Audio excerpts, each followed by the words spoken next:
네, 233페이지에 절차상하자의 독자적 위법성 얘기 마무리 짓고 긍정설 뭐 좋은 얘기죠. 절차적 권리라는 것은 어쨌든 취소 판결이 있어야지 실현될 수 있는 문제라는 것은 원론적으로 맞는 얘기입니다. 그리고 이제 안 된다라고 생각하는 사람들 중에는 이런 게 있죠. 이거 과거식 판단인데 절차라는 것은 실체를 담보해내기 위한 하나의 수단? 이런 식으로 보는 입장들이 있습니다. 이거 절차 폄하거든. 절차 폄하하는 생각인데 이런 식의 사고하시면 안 된다고 했습니다. 절차는 그 자체로서의 중요성이 있는 것입니다. 절차는 밟아야 되는 겁니다. 물론 상대방하고 합의 보면 상관이 없는 건데 물론 또 우리 공법관계에서는 합의 봐도 또 해결 안 됩니다. 그렇죠? 법에 정해져 있는 예외 사유가 인정될 때만 성립될 수 있는 거고 절충설은 아까 얘기했던 재량행위하고 기속행위를 두 개를 구별을 하려고 하는 입장이지만 물론 정도의 차이는 있지만 기속행위 역시도 반드시 동일 처분이 반복된다고 우리가 단정 지을 수는 없는 것이다 라고 말씀을 드렸고요. 30조 사망이라는 실정법상 근거가 있다는 점 30조 사망의 존재는 절차상 하자만으로 취소 판결했을 때 반드시 동일한 처분이 반복되는 건 아니라는 전제가 깔려 있는 겁니다. 30조 사망 안에. 무슨 말인지 아시겠죠? 30조 사망에 좀 많은 의미를 좀 부여를 해 주시기 바라겠고요. 그 다음에 기속력에 대한 부분인데 이건 이제 소송에서 다 다뤘던 내용들이죠. 그 밑에 법적 성질을 한번 보시게 되면 판결의 취지에 따라 행동을 해야 된다라는 거긴 한데 이게 과연 기판력의 일종일까 하나의 속성일까 이런 문제가 있었죠. 근데 여기서 종전 판례 같은 경우에는 이후 이 상황에 대해서는 아직 문제가 출제된 바가 없습니다. 여러분들한테 아직 출제되지 않은 부분이에요. 이 판례 종전에는 기판력하고 기속력을 용어를 혼용했어요. 그래서 이게 판결이 확정되고 나서 인용 판결이 확정되고 나서 처분이 나오면 그건 기속력 문제잖아. 그 다음에 판결이 확정되고 나서 본안 판결이 확정되고 나서 후소가 등장하면 그것은 기판력 문제라고 했잖아. 근데 이건 분명히 기속력에 대한 내용을 얘기하면서 판례가 기판력이라고 표현을 한 경우들이 다수 있었고 그 다음에 기판력에 대한 이야기를 해야 되는 상황인데 기판력에 대한 법리를 꺼내면서 그 이름을 기속력이라고 말을 한 적도 여러 번 있었습니다. 이렇게 해서 기판력과 기속력의 용어를 자꾸 혼용을 했어요. 이게 혼용을 혼동이라고 말하시는 분들도 계셨거든. 이건 판례가 이건 혼동하는 거다. 기판력, 기속력을 구별 못하고 있는 거다. 얘네들 지금 바보다.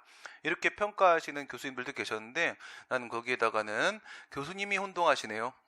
라고 얘기를 했거든. 무슨 말이냐면 판례가 혼동한 적은 한 번도 없습니다. 다 그럴 만한 사정이 있어서 그렇게 혼동이라고까지 보였던 부분들은 그럴 만한 사정이 있어서 그랬던 부분들이었거든요. 그러니까 이 용어를 혼용했다고 해서 진짜 교수님들 혼동하시는 분들 꽤 계시거든.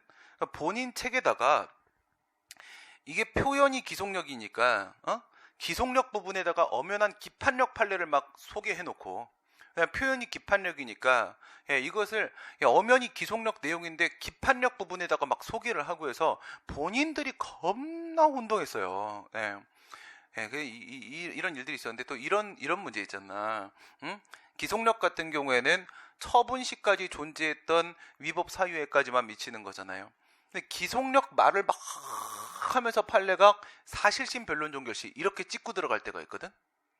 시점을 말하는데 사실심 변론 종결시 판결시를 언급을 하면 그건 기판력 문제잖아.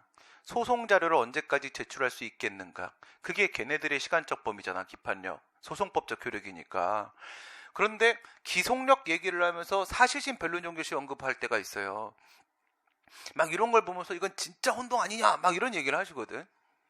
그러면 내가 난 또 이상한 또 성격의 이상한 사람이니까 또 막 그러면 다 찾아봐야지. 진짠가? 진짜 찾아보고 나면은 1심부터 쭉 보잖아요. 그러면 처분시부터 사실심 변론 종결시까지 중간에 어떠한 법령 개정과 사정 변경도 없었어요. 없었기 때문에 처분시의 법령 상태, 사실 상태하고 그 다음 사실심 변론 종결시의 법령 상태, 사실 상태가 다르지 않았다고요. 다르지 않으니까 처분시라고 말을 해야 되는 순간에 사실심 변론 종결시라고 판례가 말을 해도 그것이 틀린 말이 아닐 수 있는 상황이었어요. 그래서 판례가 그냥 그렇게 말하는 거예요. 판례가 우선 말을 막 하는 건 사실이에요. 막말을 막 던지는 건 사실인데 그렇다고 할지라도 내용이 틀린 적은 없다고요. 네, 그래서 안 되는데 그렇게 말한 적은 없습니다. 혼동 아닙니다. 판례는 혼용을 해왔어요. 근데 중요한 문제는 그게 아니죠. 중요한 문제는 두 가지를 찍으세요.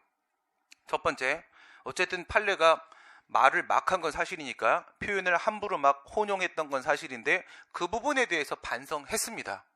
반성했고 2016년도에 판례가 이 자기 잘못 인정했고 그게 밑에 있는 이 판례예요. 예, 반성하고 이제부터 제대로 구별하겠음이라고 확실히 선언했고요. 이제 이런 문제 없는 겁니다. 그리고 이런 일이 있었음에도 불구하고 2017년도에도 여러분들한테는 옛날 판례로 문제를 출제하고 있어요. 그렇다고 우리가 그쪽이 갑이고 우리가 을인데 거기에 대해서 이의제기 해드릴 수는 있다고 했어요. 이의제기 원하시면 다 해드릴 수 있어요. 20문제 전체 다 문제 오리라고 다 찍고 들어가서 싸워서 이길 자신도 있어요. 근데 그럴 필요가 있을까라는 생각이 좀 들어요. 왜냐하면 그것까지 감안해서 맞춥시다. 그냥 우리는.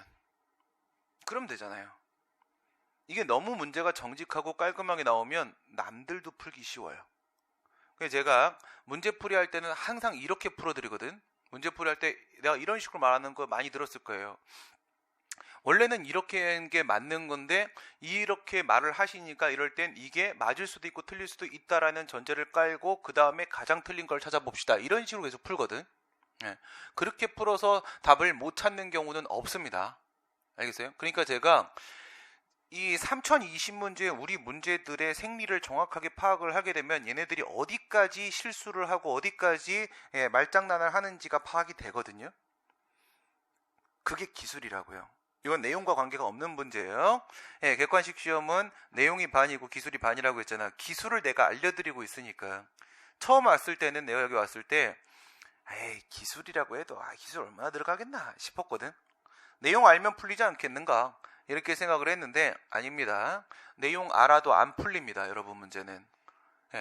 그렇기 때문에 기술을 내가 알려주고 있으니까 그게 잘못된 문제를 문제 오류라고 이의제기를 하지 말고 그냥 우리만 맞춥시다. 그렇게 내가 풀어드리니까. 알겠습니까? 그럼 다른 강사님들은요. 안 풀어줍니다. 알겠습니까? 신림도 노량도 마찬가지입니다. 양쪽 다 문제풀이에 특화된 강사는 우리나라에는 저밖에 없어요. 이건 내가 확신 있게 확언할 수 있습니다.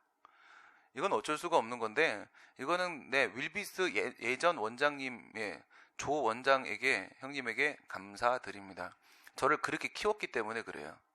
저를 7, 8년간 문제풀이 특화 강사로 키웠거든요. 기본 강의를 한 5, 6년 안 했어요. 그런 거 없이 살았어요. 그때 학생이 훨씬 많았어. 그냥 문제만 죽자고 풀어주고 돌아다니는 거야. 어디서 무슨 수업을 듣고 와도 내 문제풀이랑 호환은 된다.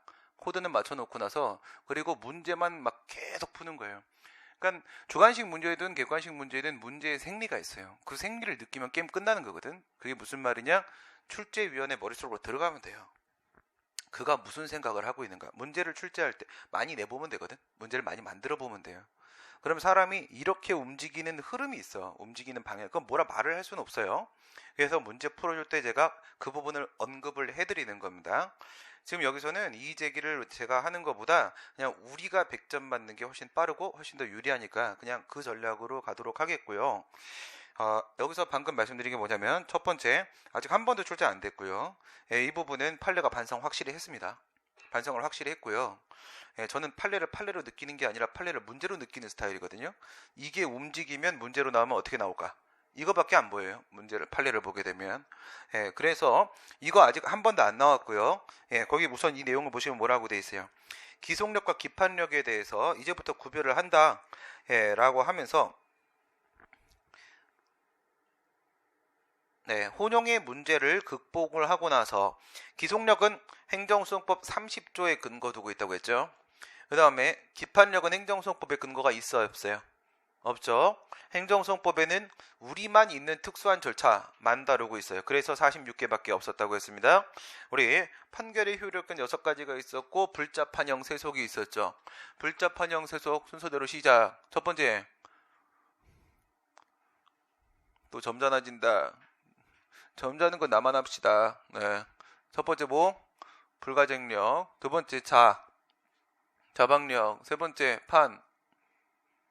기판력. 네 번째 형성력. 다섯 번째 대세요. 여섯 번째 기속력이죠. 예, 행정소송법은 29조 30조에 대세요하고 기속력에 대한 규정밖에 없죠. 그 얘기는 뭐예요? 반대로 해석하면 앞에 있는 나머지 4개는 다른 소송에도 다 있는 판결의 효력이다 라는 거죠. 우리만 가지고 있는 건 마지막 2개, 대세요, 기속력 2개입니다. 2개. 오케이? 그래서 기속력은 행정소송법 30조에 있어요. 29조 30조 그 얘기 꺼낸 거고, 기판력은 행정소송법에 있을 리가 없지. 있을 리가 없으니까 행정소송법 8조 2항 준용시키고 민사소송법 216조 218조 이렇게 출제할 겁니다. 알겠어요? 그러니까 216, 218 그리고 30 이렇게 출제할 겁니다. 문제 내면, 여러분 스타일대로 내면 이렇게 출제가 될 거니까, 아직까지 출제 안 됐으니까 이거 하나 체크해 놓으시고요. 하지만 혼용할 때 기속력임에도 불구하고 사실심 변론 종결시라는 표현까지 쓰면서 막 혼용하던 그 시절 있죠? 그 문제도 나올 겁니다. 알겠어요? 이건 교수님이 그러시면 안 되는 건데 낼 게 없으신가 봐. 그렇게 해서 옛날 판례들을 막 내거든요. 아예 없어진 법 판례도 납니다. 그런 문제도 냅니다. 여러분들한테. 아예 뭐 없어진 지 10년이 넘은 것도 막 옛날 거 가지고 막 지금 있는 것처럼 그렇게 막 내거든. 예, 그래서 그냥 그런 건 다 체크는 해놔야 돼요. 없어졌다는 것도 또 알긴 알아야 되는 거고요. 그래서 혼용 시절 문제도 낼 거고요. 그 다음에 바뀐 부분 요거는 당연히 요 판례로 정리를 해놓으시기 바랍니다. 워낙 긴 판례인데 그냥 요걸로 정리하면 돼요. 요 두 줄로 정리해 놓으시면 뭐라고 나와도 풀 수 있고요. 뭐 기속력 위반에 대한 문제는 뭐 별거 아니잖아, 그치? 기속력 위반에 대한 문제는 주체 절차 형식 이거밖에 없다고 했어요. 세상에 기속력의 문제를 1000문제가 있다면 결국 종류는 3개밖에 없다. 이거라고 했잖아요. 예, 주체 절차 형식과 내용에 대한 문제가 이렇게 있는 것이고, 그 다음에 예, 기속력의 객관적 적용 범위하고 시간적 적용 범위하고 이렇게 있는 거잖아. 그래서 평면은 총 4개. 1, 2, 3, 4 언제나 저는 순서를 이렇게 매기죠. 1, 2, 3, 4 이렇게 순서대로 매겼다고 했을 때 주체 절차 형식의 부분에 여기는 없다고 했습니다. 이런 건 아무것도 없다. 시간의 문제는 뭐야? 처분 이후에 법령 개정 사정 변경이 발생했다라는 전제를 깔고 들어가는 상황 변화, 이거밖에 없는 거잖아. 주절형에는 법령 개정 사정 변경 문제는 없다고 했고, 그래서 결국 1, 2, 4 이렇게 들어가는 거였죠. 예, 이렇게 들어가는 거고, 예, 위에 있는 1번, 2번, 예, 1번, 2번 칸 같은 경우에는 뭐 하면 되는 거예요? 동일한 과오를 범하지 않으면 되는 것이니까, 예, 이 부분은 위법사유 시정이었습니다. 위법사유를 시정하면 되는 거다. 위법사유 시정. 판결 이유 부분에서 제시해준 위법사유 시정하면 되는 건데, 근데 이게 만약에 이쪽으로 들어오게 되면은, 내용 쪽으로 들어오게 되면 그 위법사유 시정이 기사동을 깨면 되는 거라고 했죠. 기사동을 깨면 된다. A 사유라고 판단한 게 잘못이야 라고 하게 되면 A 사유 말고 기사동 깨지는 B 사유 제시하면서 동일한 내용의 처분을 한다고 하더라도 그것은 기속력 위반이 아니라고 했습니다. 기사동이 바로 위법사유 시정 문제라고 했고요. 예, 밑에는 법령 개정 사정 변경, 개정된 법령과 변경된 사정을 근거로 해서 동일한 내용의 처분을 한다고 하더라도 그것은 기속력 위반이 아니라고 했고요. 지금 문제가 되는 부분은 바로 어디입니까? 여기 부분이죠. 여기. 주체 절차 형식의 절차 부분이에요. 절차 부분에 시간의 문제가 전혀 없는 것이고요. 객관적 범위에 대한 문제만 있는 것이고, 예, 지난번에 왜 사전 통지 안 했어? 그러면 이번엔 사전 통지 하면 되는 거고, 왜 이유 제시 안 했어? 그래서 위법이야. 그러면 이번에는 이유 제시 하면 되는 겁니다. 그렇죠? 그러면 기속력 위반이 아니다. 2번 1, 2, 3에 1, 2, 3, 4에 1번 칸 얘기를 하고 있는 겁니다. 그 다음 넘어갑니다. 이유 제시로 가보도록 할게요.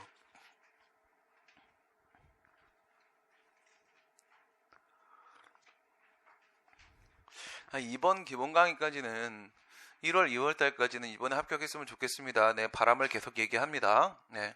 3월 달부터는 이거는 뭐 강사 100만 명이 달라붙어도 합격 못 시킵니다. 3월에 들어온 사람은 어떻게 안 돼요, 그거는. 그쵸?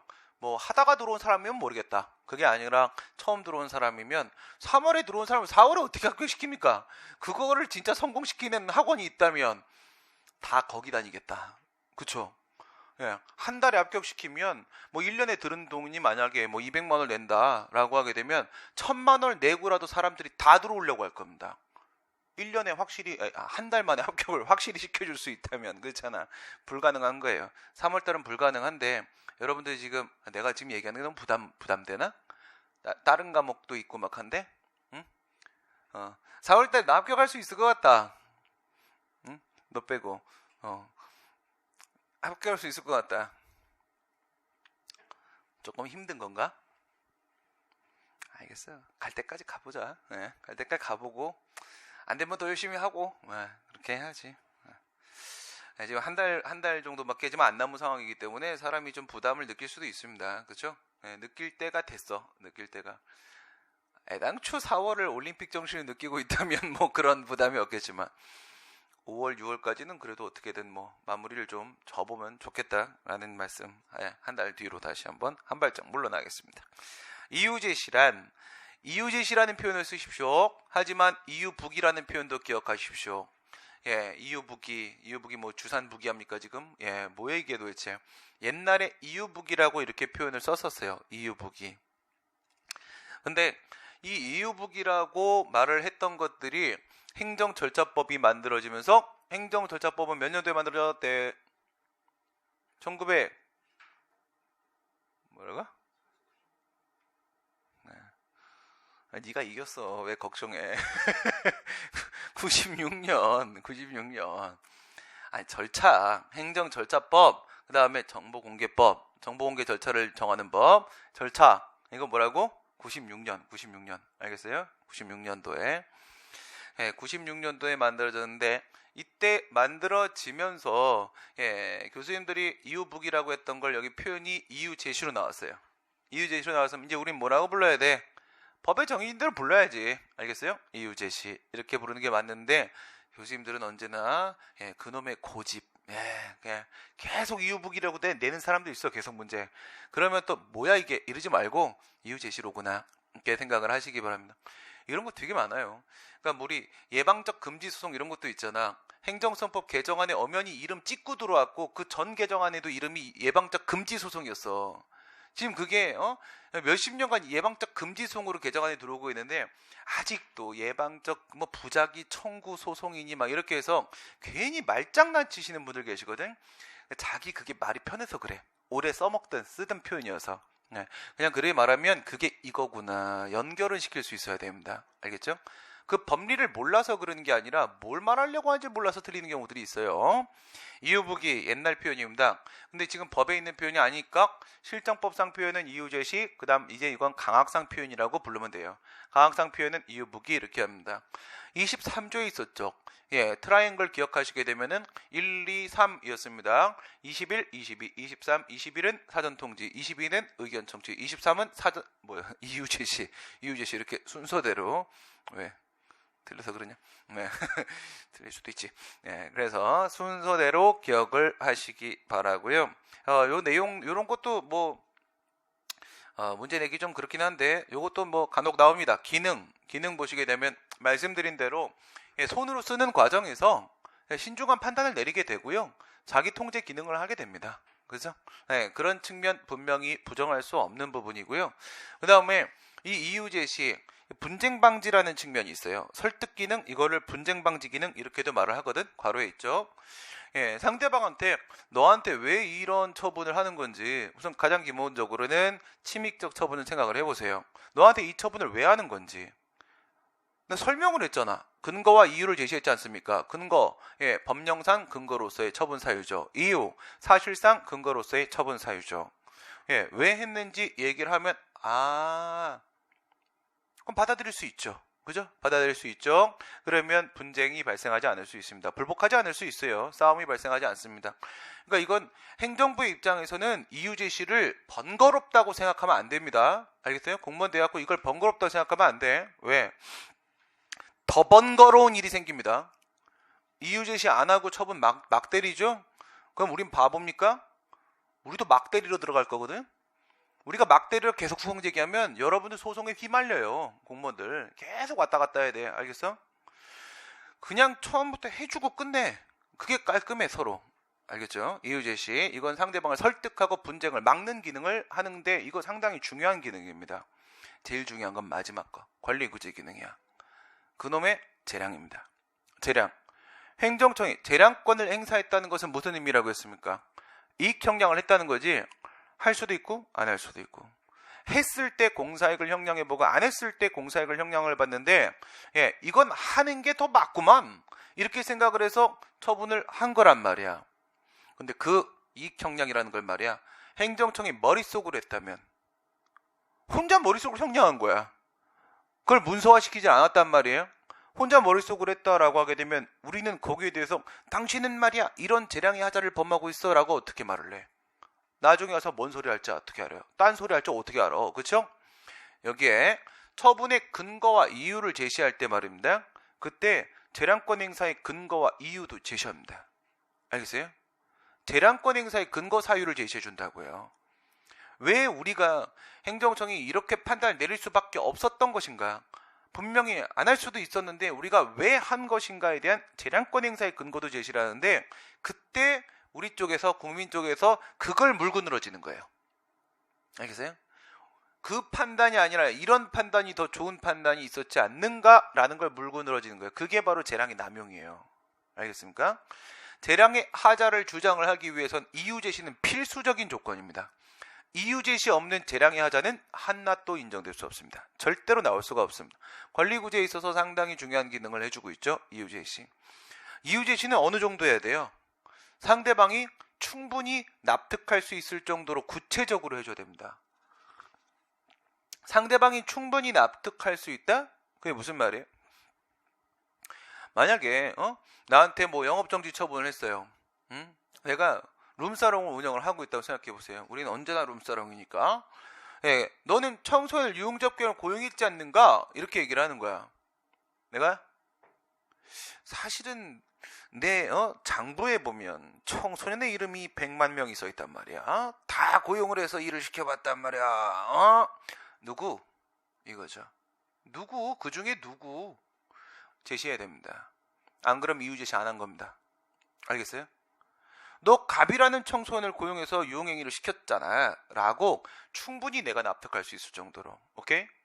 뭐 범칙금을 부과한다 라고 하게 되면 말이에요. 아니 뭐 내가 뭐 횡단보도를 무단횡단했다 라고 걸렸다고 한번 생각을 해봐.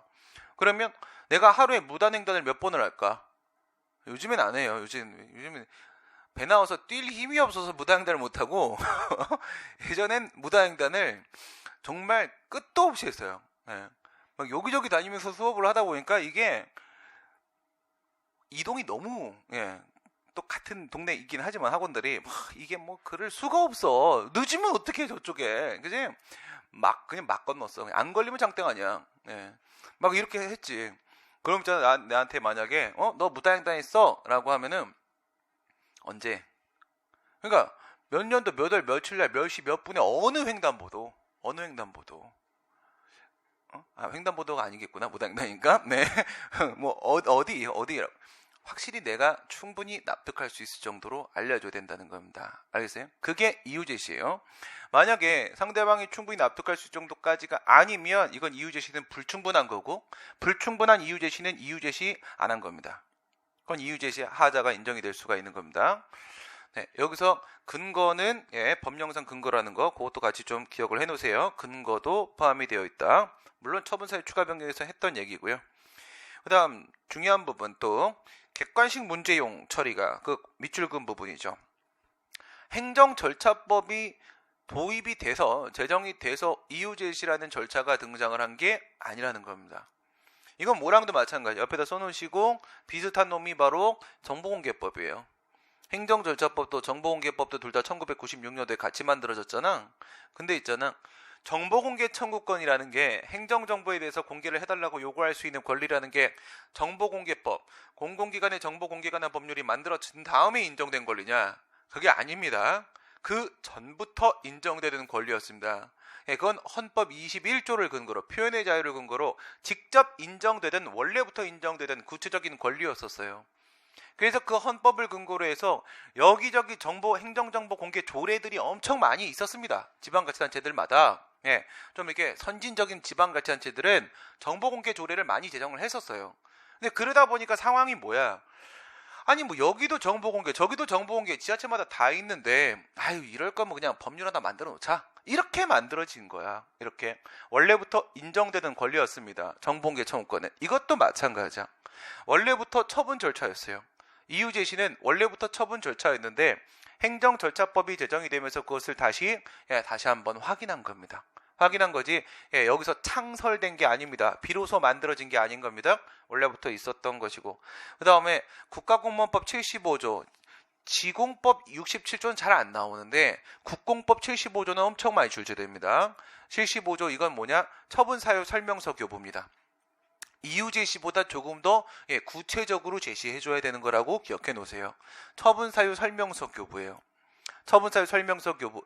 이런 내용이라고 하게 되면 이거는 이유 제시에 대한 어떤 특별 규정이 개별법에 있다, 특별법에 있다 이렇게 파악을 하시면 되는 건데, 이게 왜 중요한 거냐면 이 자체가 중요한 게 아니라, 물론 불복 절차에서도 이 부분은 상당히 큰 의미가 있습니다. 그런데 우리 절차 쪽으로 생각을 하게 되면 말이에요. 3조 2항 아까 얘기한 거 있지. 행정절차법 3조 1항은 본인이 일반법이라고 주장을 했고요. 3조 2항에서는 배제 영역을 제시했어요. 그렇죠? 이런 것들은 적용 안 한다라는 배제 조항을 두고 있었죠.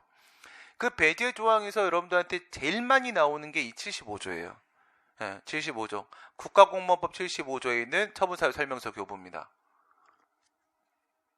이게 뭐냐면 행정절차법 3조 2항 제9호 쪽이 제일 많이 나오거든요. 딴 데는 한 2번 나왔나? 그래서 9호 쪽이 제일 많이 나오는데 그 9호 쪽에서 이런 말이 나와요. 공무원 인사관계 법령에 따라서 행해지는 공무원에 대한 처분인데, 인사처분인데, 근데 그것이 행정 절차를 거치기 곤란하거나 불필요하거나 그에 준하는 절차가 마련되어 있다면 그때는 행정절차법을 적용하지 않는다.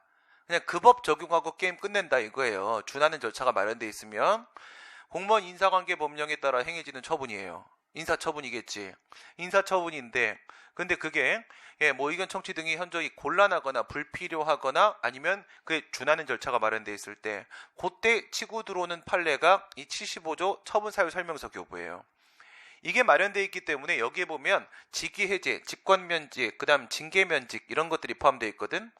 그런 경우들 같은 경우에는 처분사유 설명서 교부를 하도록 되어 있기 때문에 행정절차법 적용 안 합니다. 행정절차법 적용을 안 합니다. 75조는 잘 정리를 해 놓으셔야 됩니다. 이건 잘 기억을 해 놓으실 필요가 있고, 적용 대상. 이유 제시 같은 경우에는 사실 공통처분 절차이기 때문에 이 자체가 중요한 문제는 아니라고 했죠. 이유 제시는 뭐만 기억하라고 했어? 예외 사유만 기억하면 된다고 했습니다. 어저께 트라이앵글 생각하시게 되면 예외 사유. 그래서 예외 사유에 해당 안 하면 뭐가 되고 의무사항이 되고, 의무사항이 되면 이유 제시 흠결은 바로 위법으로 직행 이렇게 들어가는 거란 말이에요. 예외 사유에 뭐 있었어요? 예외 사유 단복 미백 긴급 인정, 단복 미백 긴급 인정. 내가 이번 수업을 통해서 내가 방금 밑에서 뭐라고 했냐면 우리 기술자들 팀 강사들한테 3월부터 개강하는 강의에 대해서는 우리 다 같이 학생들에게 전하는 말씀이라는 편집글 다 같이 공통으로 내자. 그래서 낼 거야. 뭔지 알아요? 들어올 때 핸드폰 수업 시간에 올려놓지 않는다. 올려놓으면 바로 퇴출시킨다. 안 데리고 있는다. 나가라. 그 다음 수업 시간에 졸자한다. 졸리면 뒤로 나가 서 있어라. 깨면 다시 돌아올 것이고, 들어올 때 앞에다 출석부 놔둘 테니까 출석부에 사인해라. 출석부에 사인하고 전출한 사람한테는 소정의 상품 제공하겠다. 지각 없어야 된다. 부득이한 사유로 결석하는 경우에는 반드시 인강으로 보강하라. 보충한 후 출석부에다가 보충했다는 사실을 기록하라. 거짓말하면 평생 못 붙는다. 시험. 이거 내가 만든 거 아니에요. 애들이 만든 거예요, 옛날에. 예. 내가 가지고 있던 또 애들 저런 게 공부방 이런 게 있었거든. 예. 거기에서 한쪽 공부방에서 애들 지들끼리 거기 8명 있는 방이었어.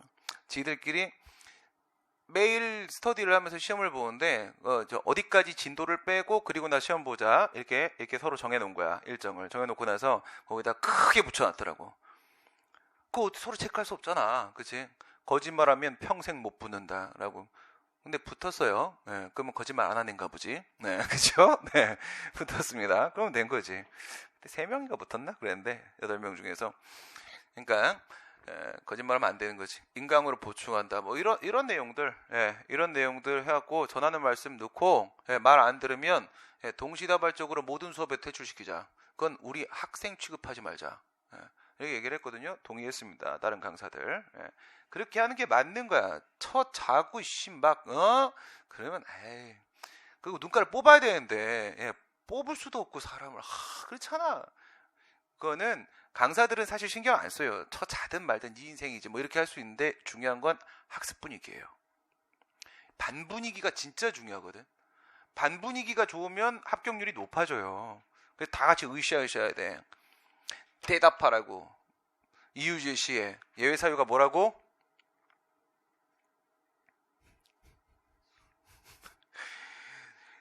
이렇게 항상 얘는 그게 있다? 준비 단계가 있어. 움직일 때. 안 돼.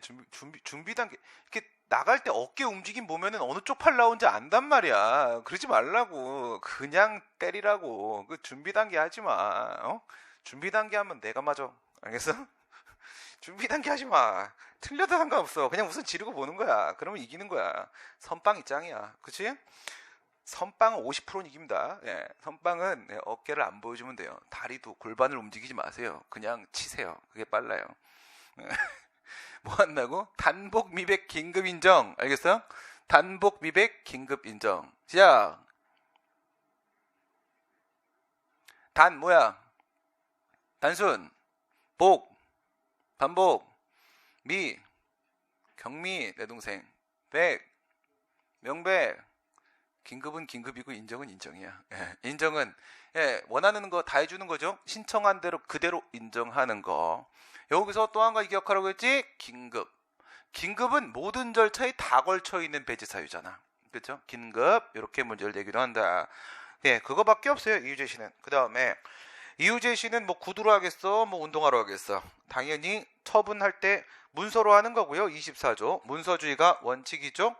문서로 할 때 거기다 써주는 거잖아. 써주는 거니까 문서로 한다라는 말은 맞는 말인 겁니다. 처분 통지서에다 써주는 거니까 문서로 한다라는 말은 맞는 말인 겁니다. 그 다음에 충분히 구체적으로 해줘야 되는데 또 문제 나오는 게 거기에는 거부처분. 거부처분은 있잖아. 내가 허가해달라고 신청하잖아. 아니 가만히 있다가 한 대 툭 맞는 거하고 그냥 내가 신청했다가 한 대 맞는 거하고 어느 쪽이 많이 아파요? 가만히 있다 맞으면 깜짝 놀랍니다. 그죠? 이건 뭐 어떻게 할 수가 없어. 그치? 그냥 지나가다 여기다 졌다 이러면 안 됩니다. 네. 이건 다시 일어나야 되는데 보통 못 일어납니다. 이렇게 깜짝깜짝 맞으면. 그죠? 그렇다고 다니면서 계속 이러고 다닐 수는 없잖아, 사람이. 그죠? 밑에 있는 학생한테 너 이 새끼 왜 인사 안 해? 그러니까 인사를 이렇게 하는 거야. 너 운동했구나. 그 운동 가면 이렇게 가르치잖아. 인사 이렇게 가르치잖아. 아이, 인사를 처음에 이렇게 했다가 사부님이 빡! 어떤 상황에서도 방어 태세가 준비가 돼. 이렇게 인사하라는 거야. 나 그랬다 학교 가서 습관돼가지고 이렇게 했다가 또 맞았어. 이 새끼 고개 안 숙여. 아씨 어쩌라고. 그래서 그러면은 이게 들다 말아야 되나 이렇게 눈치 보면서 아무튼 이렇게 인사하지 마세요. 그죠? 이거 진짜 이상해 보여. 그래. 거부처분은 내가 충분히 준비한 거예요. 그죠? 내가 허가해달라고 충분히 준비한 거고, 뭐, 건축허가 신청하면 우리 또 건축사가 다 해줄 텐데, 뭐, 그치? 충분히 알고 있고, 법령도 찾아봤고요. 여러 가지 준비해서 신청한 거기 때문에, 어느 정도 알고 있습니다. 어느 정도 알고 있으니까, 그 거부를 할 때 이유를 제시해도 조금은 구체성이 좀 완화된다고 하더라도 상관이 없어요. 근데, 적극적 불이익 처분 있죠. 적극적 불이익 처분은 진짜 구체적으로 얘기해 줘야 되는 겁니다. 너한테 왜 이 처분을 하는 건지. 알겠죠? 예, 거부 처분 문제 그거 정리하시고 그 다음 넘어가십니다. 시기, 예, 이유 제시는 언제 해야 되는 거야? 처분과 동시에입니다. 23조에 보면 처분을 할 때 하라고 돼 있거든. 동시에 하는 겁니다. 동시에. 그럴 수밖에 없잖아. 처분 통지서에다 써준다니까. 그 처분 통지서가 처분을 하는 시점이잖아. 그럼 당연히 동시에 하지. 뭐 어때 언제 하겠어, 그죠? 동시에 하게 되는데 사전 통지나 의견 청취는 뭐라고요? 처분과 동시에 하나? 사전 통지와 의견 청취는 처분 이전에 하는 거지. 이전에 하는 거야. 얘는 동시에. 그 다음에 사전 통지 의견 청취는 이전에. 오케이? 예, 비교하고요. 사후적 이유 제시는 인정될 수 있다? 원칙적으로 없다. 이게 인정이 되는 건 하자 치유 요건 충족 시. 그죠? 하자 치유 요건 충족 시 예외적으로 치료를 인정하는 거지. 사후 이유 제시는 원칙적으로 당연히 인정될 수 없는 겁니다. 인정 안 되고요. 예, 절차상 하자에 있는 행정행위의 효력, 아까 앞에 나왔던 것들을 이제 각각의 절차에다가 적용을 시키면 되는 거야.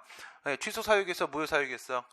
취소 사유죠. 이것도 행정절차법상의 절차하자입니다. 취소 사유죠. 거기 판례 보시게 되면 세액 산출 근거가 기재되지 아니한 과세 처분은 취소 대상이다. 취소 대상이다라고 말하는 건 뭐예요? 취소 사유다. 무효 사유면 뭐하러 취소를 해? 그치? 무효 확인을 하면 끝나는 거지. 무효야 넌 이렇게 확인하면 끝나는 거지 굳이 취소할 필요 없는 거잖아. 취소 대상이다 라는 말은 현재 취소 사유다. 현재 효력 있다. 취소가 필요하다 그 얘기야. 판례는 유치하게 취소 사유다 이렇게 말 잘 안 해요. 그렇게 할 때도 있긴 한데 거의 안 하고 예, 취소 대상이다 그냥 이렇게 말해버리거든. 그러면 지금은 효력이 있다. 위법은 있는데 인정되는데 그런데 효력은 현재 있는 상태다 이렇게 보시면 되고, 그 다음에 하자치유. 예, 앞에 첫 번째 단락은 하자치유 앞에서 나왔던 이론을 그냥 간단하게 세 줄 정리를 한 것뿐이고요. 첫 번째 사항적 관계입니다. 예, 취소 절차 맞습니까? 통과야? 통과 맞네. 그쵸? 예, 이유 제시 흠결은 취소 사유니까 취소 충족됐고, 그 다음 절차하자니까 절차 충족됐고, 네, 넘어갑니다. 그 다음 실체상 한계 들어가 보시게 되면 여기서 실체상 한계 문제 생길 수 있습니까? 없습니까? 있어요? 없어요? 무슨 의미인지 알겠어? 여기서 받아들였으면 센스짱 씨. 실체상 한계가 뭐였어? 권리나 이익의 침해를 주지 마라. 하자치유를 인정을 하게 됐을 때 결과적으로 권익 침해를 발생시키면 안 돼. 방어권 침해 발생시키면 안 된다. 그 얘기잖아. 오케이? 근데 이게 하자치유 인정했을 때 방어권 침해 발생하는 경우는 언제밖에 없다고? 판례 한계, 경혼관계. 경혼관계밖에 없다고? 그럼 다시 여기서 다시 센스 발휘해. 경혼관계 수익적 처분이야, 침익적 처분이야? 수익 침익은 누구를 기준으로 보는 거지? 그래, 상대방 기준이야. 상대방 기준으로 했을 때 경원자가 상대방이잖아. 그치? 수익 처분이잖아요. 그거예요. 이유 제시는 공통처분 절차잖아요. 공통처분 절차니까 여기는 수익과 침익이 다 포함되는 거잖아. 여기 수익 있다고. 수익 들어가 있다고. 수익 들어가 있으니까 이유 제시 쪽에는 경원관계 성립될 수 있어요. 이게 잘 안 와닿으면 이런 거 나오면 감동 느끼면서 진짜 그러네 막 이거 해야 되는 거거든. 그건 딴 거랑 비교가 안 되고 있는 거야. 봐봐. 사전 통지 의견 청취 경원관계 성립돼 안 돼? 사전 통지 의견 청취 그건 불이익 처분이잖아요. 침익적 처분이라고요. 상대방한테 침익적 처분인데 어떻게 경원관계 성립돼요? 왜 쟤만 때려? 나도 때려줘. 이렇게 얘기하는 거야? 너희 둘은 양립할 수 없어. 난 한 놈밖에 때릴 수 없지. 팔이 한 개란 말이야. 뭐 이거야? 그런 게 어딨어. 그게 아니잖아. 허가를 내주는데 현재 한 명밖에 못 내주는 거야. 이럴 때 경원관계가 성립되는 거라고. 경원관계는 어디서 발생하는 거야? 수익적 처분에서만 발생하는 거야. 침익적 처분에서는 경원관계가 성립될 수가 없다고. 경원관계가 성립될 수가 없으면 실체상 한계 문제가 안 발생하잖아. 하자치유에서. 그러니까 하자치유에서 얘기했던 그 실체상 한계는 결국 누구 거지? 이유제시 거지. 이유제시 거. 그 얘기한 겁니다. 그 얘기. 그래요. 그러면 봅시다. 사항적 한계는 취소고 엔드고 절차고 맞죠? 통과했죠? 실체상 한계에 걸릴 수도 있다. 만약 이 사건이 경원관계 상황이라고 하게 되면 실체상한계 걸릴 수 있어요? 걸릴 수 있지. 사전통지 의견 청취는 없지. 걸릴 수 자체가 없지. 여기는 걸릴 수 있지. 그 다음에 시간상한계에 대한 문제는 불복 전까지야. 거기 보세요. 행정쟁송제기 이전설이었죠. 행정쟁송제기 이전설, 소송은 물론이거니와 심판을 제기하기 전에 사후보완을 해줘야 되는 겁니다. 했을 때 이후부기의 하자치유를 허용하려면 늦어도 불복 여부의 결정이나 불복 신청의 편의를 줄 수 있는 상당한 기간 내에 보정, 사후보완을 했었어야 되는 것이다. 불복은 소송만 포함하는 게 아니죠. 심판까지를 포함하는 게 불복이. 그러니까 심판도 제기하기 전까지 있었어야 된다는 거야. 사후보완을 하려면 빨리 하라 이거죠. 이 말인 겁니다. 불복 전까지, 행정쟁송 제기 전까지, 그 전까지 있었던 사후보완 행위만 인정되는 것이다. 근데 이거 저거 아니라고 했습니다. 이 시간상 한계가 하자치유의 판단 시점이 아니라 하자치유 사유로서 사후보완 행위의 존재 시점입니다. 판단 시점이 아니라 존재 시점이라고요. 이거 알아내는데도 한 3년 걸려요. 보통 학생들이 공부하다가. 하자치유는 당연히 판결시 아니에요. 막 요딴 소리 하거든. 그냥 죽어 그냥 죽어. 3년째 그러고 있으면. 뭐하러 살아. 뭘 공부해도 너는 평생 걸려. 그만해. 그거 아니야. 센스가 없어. 센스가. 그렇게 치면은 하자치유든 처분사 추가 변경이든 그 판단 시점은, 판단이 나오면 뭐야? 처분이 적법이다, 위법이다 이런 판단이 나오는 거잖아. 그럼 남은 건 뭐밖에 없어? 판결문 선고하는 거밖에 없는 거잖아. 그치? 판단 시점은 전부 다 판결시라고요. 그럼 구별할 이유가 없잖아. 뭐가 좀 서로 달라져야지 의미가 있는 거 아닙니까? 그쵸? 판단 시점 뭐라고?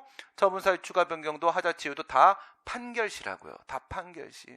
궁금한 건 그게 아니야. 하자치유가 인정되고 처사추변이 허용되는 그 사유의 존재 시점입니다. 사유, 여기는 뭐가 돼? 사후보완 행위. 사후보완이라는 행위의 존재 시점이고, 처분사유 추가 변경에서는 소송 도중에 주장하는 그 다른 사유의 존재 시점입니다. 그 존재 시점이 언제까지냐 그 얘기하는 거예요. 근데 또 정말 재미없는 그 판단 시점을 문제로 내기도 합니다. 그러면 그럴 땐 여러분들이 구별해야 되는 거야. 존재 시점과 판단 시점. 판단 시점 문제는 판결시 맞는 겁니다. 맞는 거고, 존재 시점이, 사후보완 행위의 존재 시점이 행정쟁송 제기 이전까지인 건 거야. 그 다음, 독자적 위법성, 이건 다 인정되는 거예요. 그렇죠? 다 인정되는 거고, 기속행위라고 할지라도 반드시 동일한 처분이 반복되는 건 아니다. 요거는 조금 어렵게 나오게 되면, 심한 문제로 나오게 되면 협의의 소익 연결시킬 수도 있다는 점, 그거 같이 기억해 놓으시고, 취소 판결의 기속력, 이건 아까 나왔던 그 얘기죠. 기속력의 문제는 1번, 2번, 4번 칸, 그거밖에 없는 거야. 평면에서. 몇 번 칸이야? 1번이야? 2번이야? 4번이야? 1번이죠. 1번. 주체 절차 형식의 문제는 시간 문제 없고 객관 문제만 존재하고 위법사유 시정하면 장땡. 패스. 기속력이 적용되지 않는다. 위반도 없다. 됐습니다. 사전 통지 가시고. 오른쪽에 불이익 처분 절차 21조, 22조, 23조 사전 통지 의견 청취 이유 제시 이렇게 돼 있죠. 위에 두 개는 불이익 처분 절차 원래 맞고요. 세 번째 거 이유 제시는 공통 처분 절차니까 그 안에는 불이익 처분 절차도 포함되어 있는 거죠. 그러면 불이익 처분 절차로 묶어서 이렇게 순서대로 1, 2, 3 제시할 수 있는 게 맞을 테고요. 의의로 가보도록 하겠습니다. 불이익 처분을 하는 데 있어서 의견 청취를 위하여, 이게 뭐야? 사전 통지 혼자 무슨 의미가 있어요? 그렇죠? 이건 뭘 위해서 존재하는 친구야? 얘는 의견 청취를 위해 존재하는 친구예요. 비서실장. 그렇죠? 비서실장이 제일 중요해. 난 정말 요즘에 너무 기분 좋더라. 이건 우리 당이어서 그런 게 아니라 난 남의 당이어도 이렇게 잘하면 막 칭찬하는 스타일이거든요. 근데 남의 당이 잘한 적이 없어. 한 번도. 그런 것뿐이야. 이거 팩트잖아. 그렇지? 남의 당이 잘한 적이 뭐가 있어요? 진짜 너무 좋은 게 뭔지 아세요? 문통이 돌아다닐 때마다 옆에 청와대 멤버들 같이 돌아다니잖아요. 멤버들이 항상 웃고 있잖아. 다시 여러분, 그리고 나서 10년 전 뉴스를 한번 보세요. MB가 돌아다닐 때 옆에 청와대 멤버들 항상 똥 씹고 있었거든요. 항상 똥 씹고 있었고, 그 다음에 박근혜 돌아다닐 때 옆에 청와대 멤버들 항상 불안해 죽으려고 했어요. 또 뭔 사고 칠까봐. 오야가 믿을만 하면 옆 사람은 편합니다. 같이 웃어도 됩니다. 행복해 보이더라고. 예, 행복해 보이더라고. 얼마나 좋습니까? 다 같이 행복하고 같이 웃고 기분 좋고, 예, 이런 세상 오기를 원했던 거 아닙니까? 이거 우리가 원하던 세상이에요. 난 이 이상의 세상은 없다 라고 생각합니다. 이 이상의 세상은 통일조국이 건설되는 그날 외에는 없을 겁니다. 문통 이상의 이런 상황이 올까? 그리고 이렇게 최악의 출발 본 적 있습니까? 진짜 인수위도 없이 이렇게 최악의 남의 똥 다 치워야 되는 이런 상황? 듣도 보도 못한 일이거든요. 그런데도 한 번도 거기에 대해서 말갈부 안 했잖아요. 왜 나한테 이러냐고. 정말 훌륭한 청와대입니다. 멋있지 않습니까? 사전 선거운동이라고 지랄 쌈을 싸먹으면, 야 이씨야, 10년 전부터 내 강의 다 들어봐. 매일 이루고 있으니까 이걸 사전 선거운동이라고 하면 다 사전 선거운동이다. 이렇게 뭐든 다 대응해 줄 테니까 마음대로 하시고. 의견 청취를 위한 게 사전 통지입니다. 혼자서는 아무 의미 없습니다. 아무 의미 없고. 그 다음 내려가시면 법적 근거 21조의 근거 두고 있는데, 당연히 개별법의 근거 있을 때 있겠죠. 사전 통지. 근데 이거 하나 조심하세요.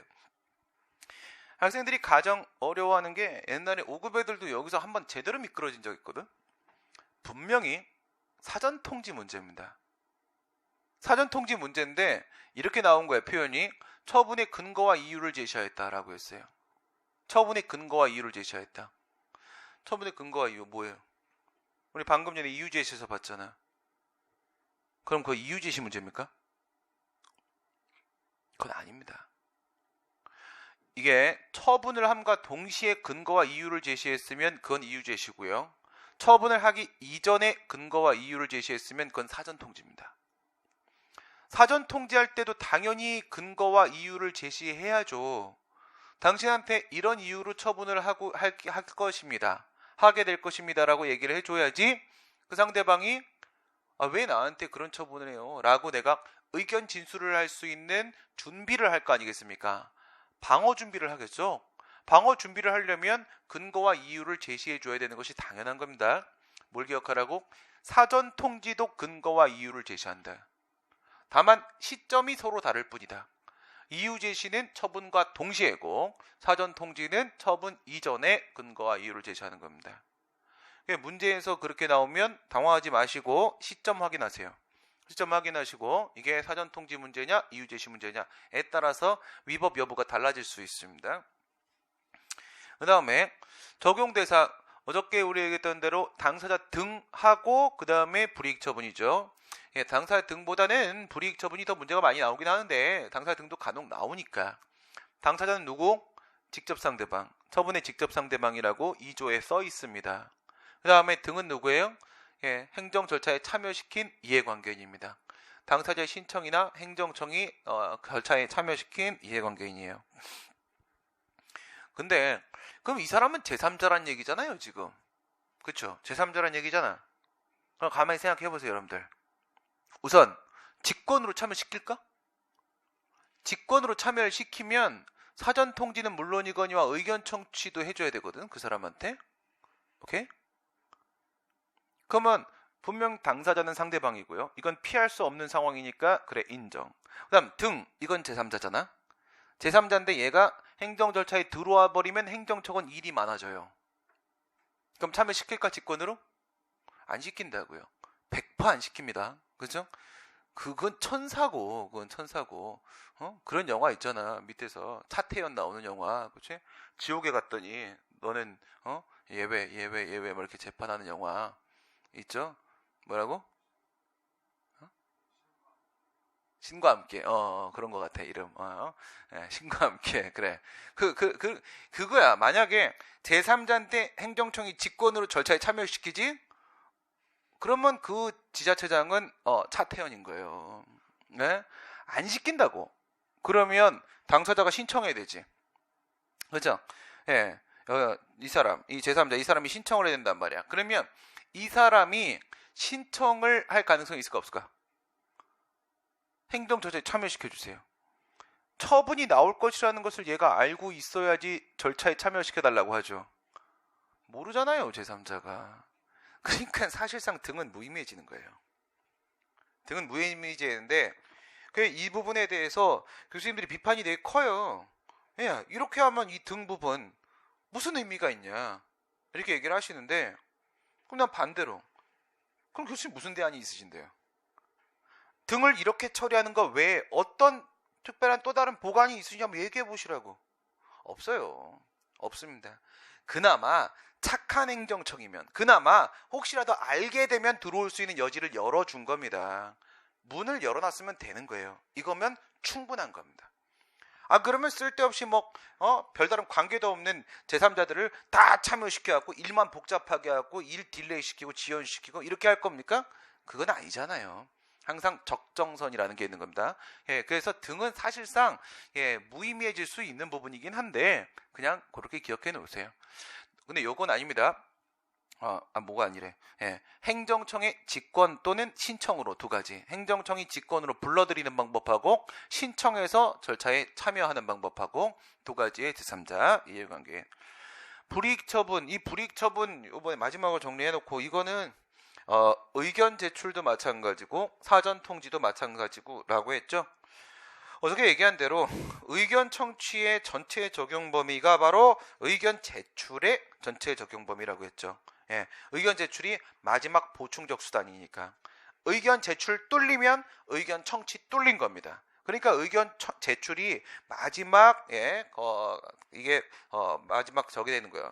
그러니까 사전 통지하고 1대1이 되는 거란 말이에요. 그렇게 했을 때 이 불이익 처분, 그러니까 법은 이렇게 만드는 게 좋은 게 맞아요. 그래야 이제 해석을 해보지. 예. 그럼 이렇게 했을 때 이거를 넓게 보는 견해가 있고 좁게 보는 견해가 있고 이렇게 있겠죠. 얘를 광의설로 보는 경우하고 협의설로 보는 경우하고 이렇게 나눠가지고 생각을 해보시면, 죄송합니다. 광의, 협의 이렇게 쓰지 맙시다. 하나 쓰고 반대로 이렇게 정리할게요. 불이익 처분이라고 이렇게 되어 있는데 이거를 부담적 처분이라고 보는 경우, 부담적 처분, 침익적 처분이라고 보는 경우, 침익적 행정행위 이렇게 보시는 분들이 계시고요. 그 다음에 부담적 행정행위 이렇게 보시는 분들이 계세요. 그러니까 이 부분은 이 교수님 논문이 가장 깔끔했어. 그래서 침익이라고 보시는 분하고 부담이라고 보시는 분하고 이렇게 있으면은 얘가 이제 좁게 보는 거예요. 얘가 협의설. 그 다음에 얘가 광의설. 그러면 뭘 포함시킬 것이냐에 대한 문제가 있겠죠. 적극적 불이익 처분하고 소극적 불이익 처분하고 이렇게 나누시면 되는 겁니다. 적극적 불이익 처분.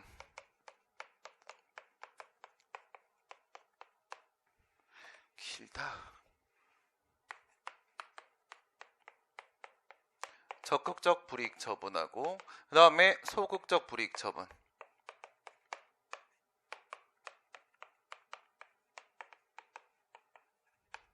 요렇게 했을 때 적극적 불이익 처분은 뭘 침해하는 거다? 기득권, 이미 얻은 권리를 침해하는 거다. 얘는요, 기대권, 아직 얻지 못하는 권리를 침해하는 것이다. 이렇게 되는 거지. 침익적 행정행위라고 보는 견해는 얘는 인정, 너는 아니고 넌 불이익 처분 안에 포함시킬 수가 없어. 이렇게 보는 입장이고, 얘 같은 경우에는 둘 다, 얘까지도 인정하겠어. 이렇게 보는 거예요. 거부처분까지. 거부처분. 소극적 불이익 처분. 이게 바로 거부처분이잖아요. 거부처분까지 여기까지 포함을 시키겠다. 이게 부담적 행정에 이렇게 가는 건데, 이게 문제가 되는 상황은 어디서 문제가 되는 거라고? 사전 통지하고 의견 제출하고. 의견 청취 아닙니다. 의견 제출. 의견 제출 기회고요. 22조 3항. 얘네들 같은 경우는 범위가 똑같다고 했잖아. 범위가 똑같습니다. 불이익 처분을 뭐로 볼 것인가에 따라서 쟤네들을 밟아야 될 것인가, 거치지 않아도 될 것인가에 대한 문제가 달라지게 되겠죠. 그래서 얘는 좁게 보는 거, 얘는 넓게 보는 거. 넓을 때 부담이라고 표현해요. 부담이라고 하면 좀 넓어지는 겁니다. 침익보다 넓은 개념이에요. 침익은 이미 있는 이익을 침해당했을 때 우리가 침익 이렇게 말하는 거거든. 침익. 그건 이 개념을 정확히 짚고 들어가시는 분들의 기준으로 처리한 겁니다. 사전통지는 불이익처분 절차인데 예, 의무부가 권익제한 처분에 적용이 된다. 여기서 의무부가 부분이 아니죠. 여기서 문제되는 건 어느 쪽이에요? 불이익처분 중에서 권익제한 처분. 권익제한. 요거는 그 중에서도 뭐 얘기하는 거다? 권익제한입니다. 권익제한 처분. 권익제한 처분. 이쪽에서 그 권익이라는 게 기대이익일까 아니면 기득이익일까 라는 문제가 생기는 것이고요. 239페이지 여기가 제일 많이 나오는 부분이에요. 거부 처분에 대해서 사전 통지할 것인가 라는 문제인데 이거 저거하고 다른 겁니다. 저거가 다른 거예요. 거부 처분에 대해서 집행정지 인정할 것인가 이 문제 생각해봐. 그거하고 이거하고 같은 말이에요. 우리 가구제에서 배웠던 거. 거부 처분에 대해서 집행정지 인정할 것인가요. 이 문제는 소극적 처분에 대해서 소극적 구제수단이 제대로 기능할 수 있을까라는 문제였었잖아요. 소극은 누구를 만나고 적극을 만나고 적극은 누구를 만나고 소극을 만나고 그죠? 예, 여자는 남자를 만나고 남자는 여자를 만나고 볼트는 너트를 만나고 너트는 볼트를 만나고 여기서 나의 성적 성향에 대해서 의심하지 마시고요. 예, 저는 소수자를 인정합니다. 크리스찬입니다. 그게 맞는 거라고 생각합니다. 저는 크리스찬이면 뭐 소수자 부정해도 되나? 크리스찬이면 반통일 세력이 되나? 그렇지 않습니다. 예수님은 이게 맞다고 생각하실 겁니다. 네. 거부 처분에 대해서 집행정지가 되느냐라는 문제는 집행정지는 뭐예요? 사후적 소극적 가구제 수단이죠. 거부 처분은 뭡니까? 소극적 불이익 처분이죠. 소극과 소극이 만나서 해결될 게 없잖아. 그게 우리 판례가 말했던 뭡니까?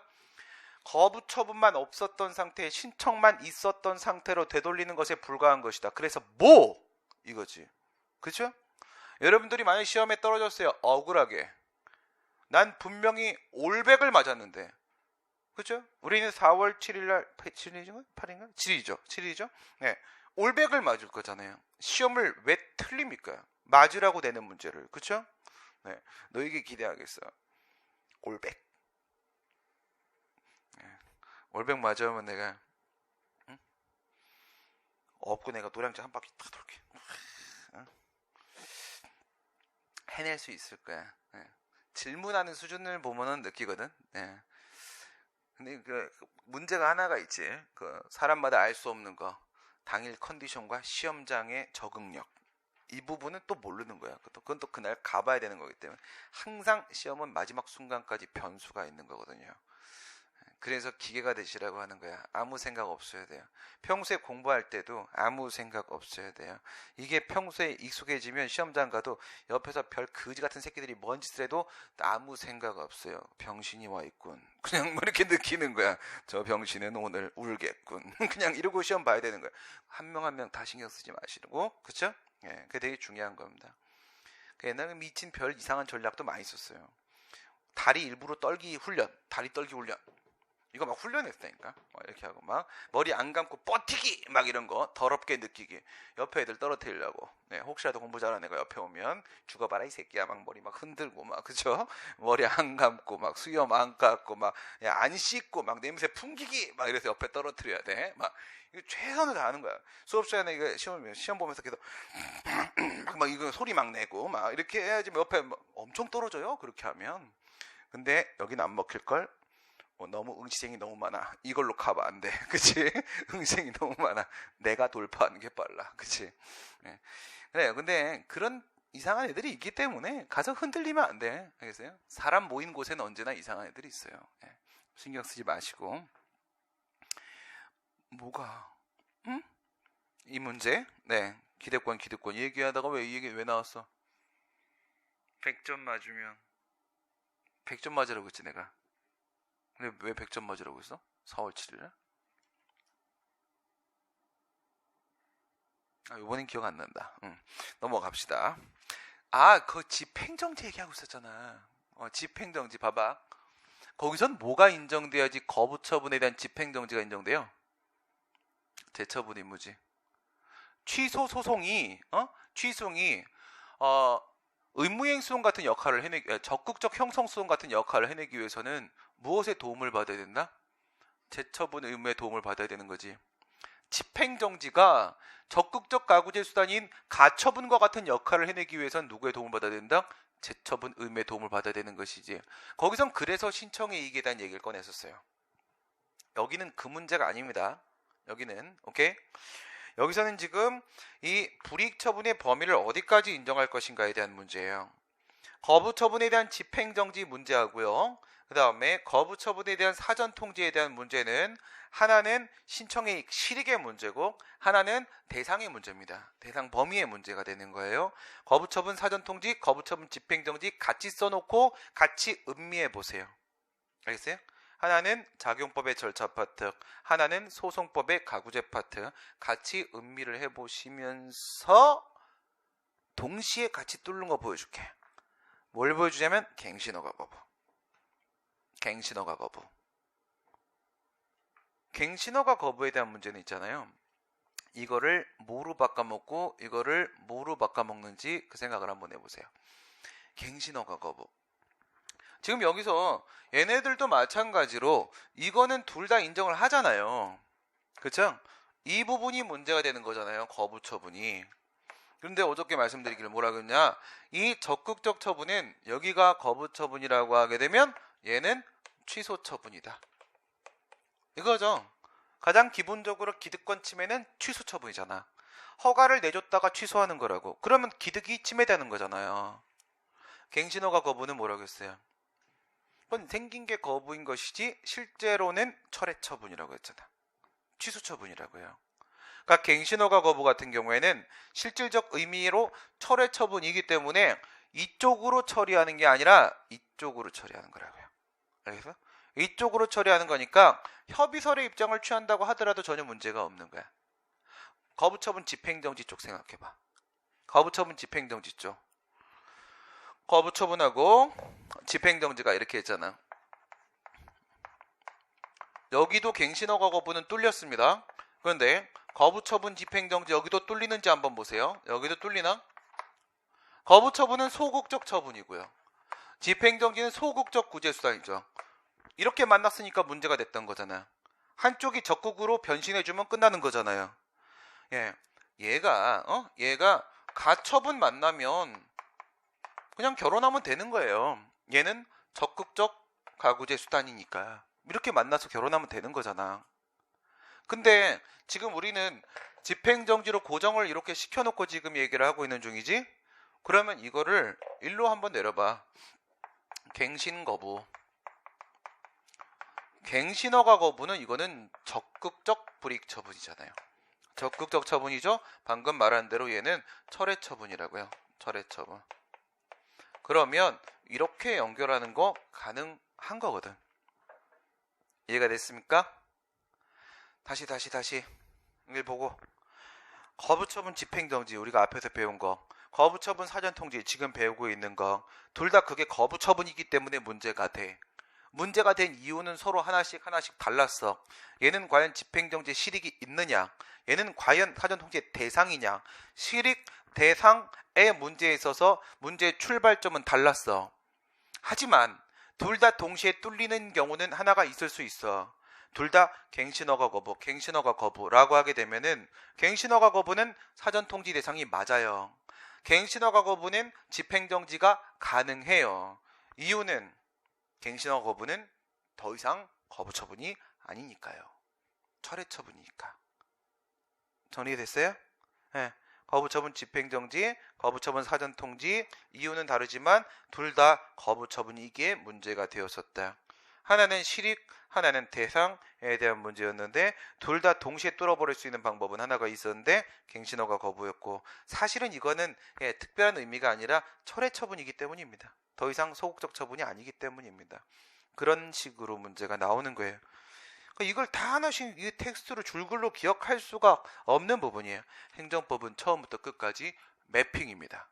매핑이에요. 앞에 배운 내용, 뒤에 배운 내용, 지금 배운 내용들을 서로 연결 지으면서 지들끼리 어떤 관계를 맺고 있는지를 느끼시는 거, 그게 핵심이에요.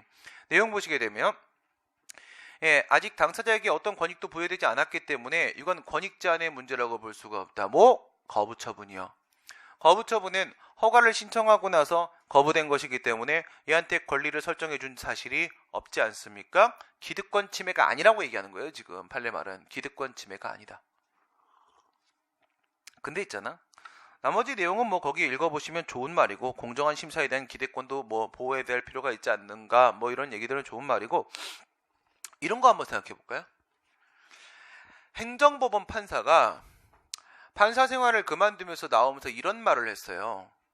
뭐라고 했냐면, 우리 판례는 일관되게 거부가 처분이 되기 위해선 신청권이라는 권리가 있어야 된다라고 요구해 오고 있다.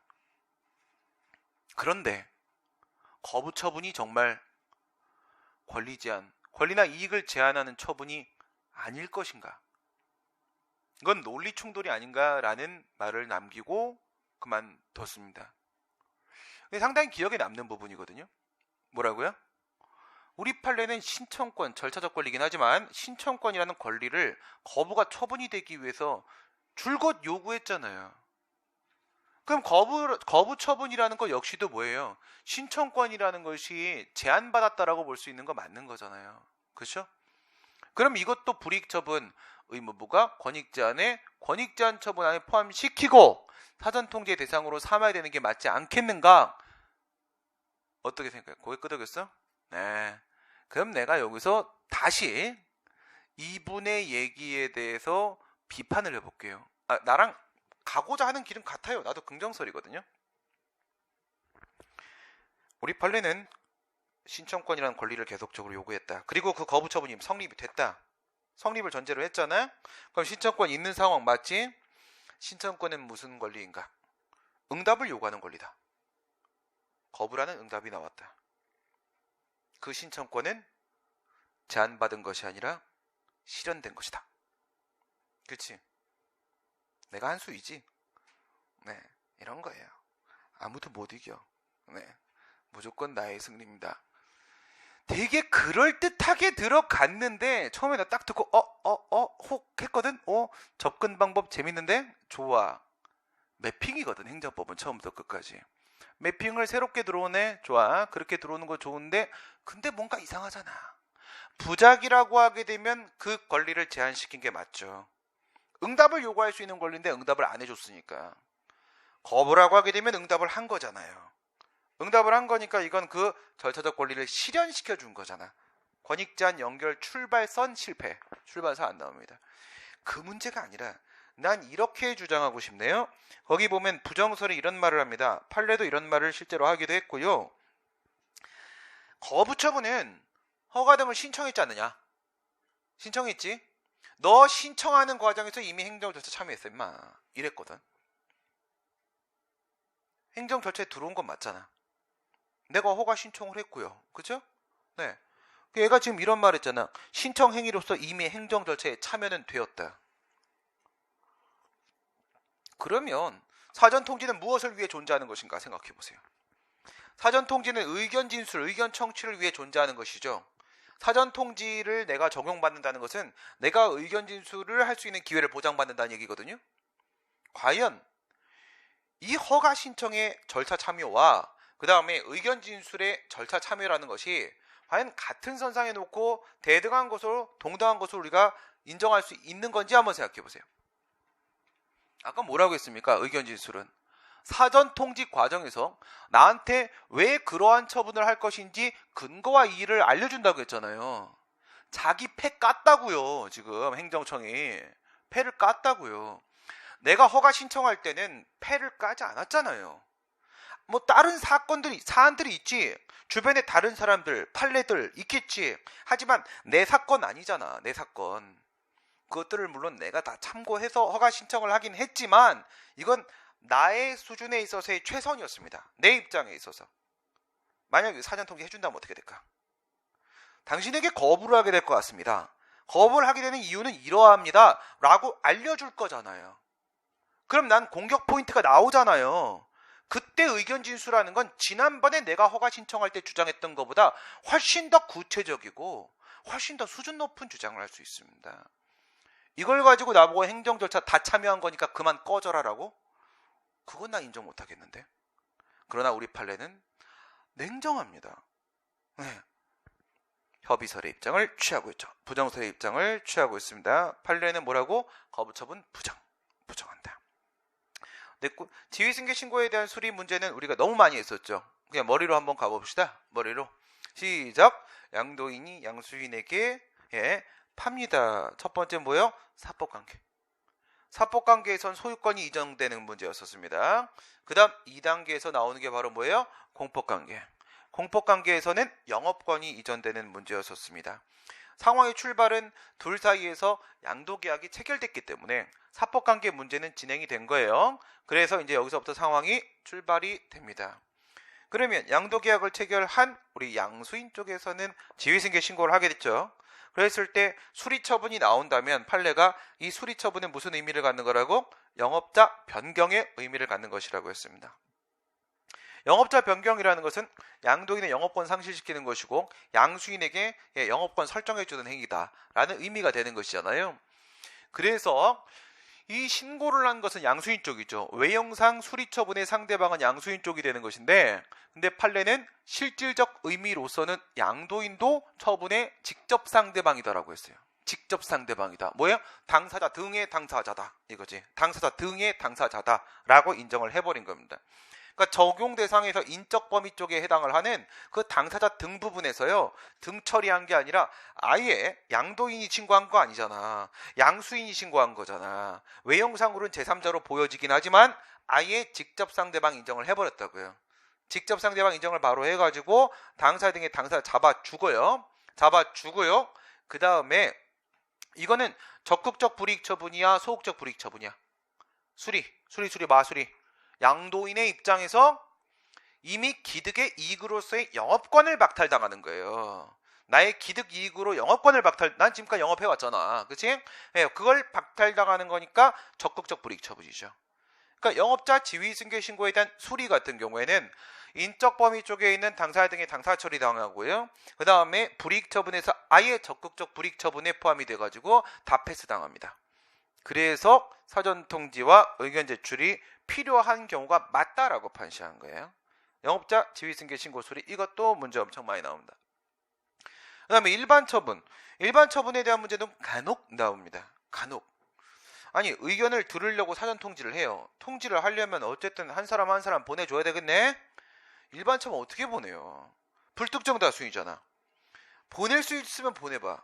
할 수 있으면 해봐.